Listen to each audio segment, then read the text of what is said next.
এবং সুন্দর একটি উদ্যোগ। এরকম উদ্যোগ যদি বিভিন্ন এলাকায় বিভিন্ন অলিগলিতেও যদি হয় তাহলে অন্তত যুব সমাজ বাঁচবে। আজকের যুব সমাজ মাদকের সাথে জড়িত হয়ে গিয়েছে একমাত্র এই মাঠের অভাবে। যে সুন্দর এখানে যে পরিবেশ, যে সুন্দর একটি মাঠ, এই মাঠ যদি সমস্ত এলাকায় যদি এরকম থাকে তাহলে যুব সমাজ অবশ্যই মাদক থেকে দূরে থাকতে পারতো, কিশোর গ্যাং থেকে দূরে থাকতে পারতো, এবং কি সুন্দর একটি পরিবেশে থাকলে সুস্বাস্থ্যের অধিকারী আমাদের সমাজ থাকতো।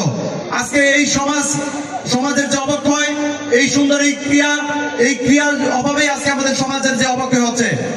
সম্মানিত উপস্থিতি, বিএনপির ভারপ্রাপ্ত চেয়ারম্যান জনাব তারেক রহমান সাহেব, আপনারা জানেন সুন্দর রাজনীতি করার জন্য ঢাকা মহানগর থেকে শুরু করে এবং ইউনিট লেভেল পর্যন্ত, জেলা থেকে শুরু করে একদম উপজেলা পর্যন্ত সকল পর্যায়ে আমাদেরকে এরকমই পরামর্শ এবং কি আমাদের দিক নির্দেশনা দিয়ে যাচ্ছেন যাতে এই সুন্দর পরিবেশ আমরা বজায় রাখতে পারি।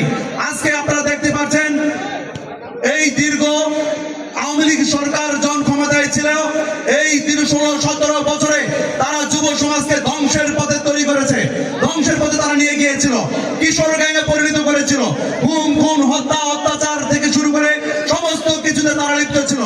আজকে দেখেন, আমি একটি উদাহরণ না টানলেই নয়, আপনারা একটি উদাহরণ গত কয়েকদিন আগের কথাই বলি। ঢাকা ইউনিভার্সিটিতে যে ডাকসুর যে নির্বাচন হয়েছে, সেই ডাকসুর নির্বাচনের সময় আপনারা দেখেছেন যে এখানে শিবির যেটা গুপ্ত সংগঠন হিসেবে তারা লুকিয়েছিল, এই লুঙ্গির তলে তারা রাজনীতি করেছেন, নিজেদের পরিচয় দিতে দিতে তারা ভয় পেয়েছেন, তারা ছাত্রলীগের সাথে তারা যুগ সাজ করে তারা নিজেকে লুকিয়ে রেখে আজকে দেখেন তারা কিভাবে নির্বাচিত হয়ে আসছেন। তারা এটা কি সম্ভব ছিল? এই ছাত্রলীগ এখনো কিন্তু যায়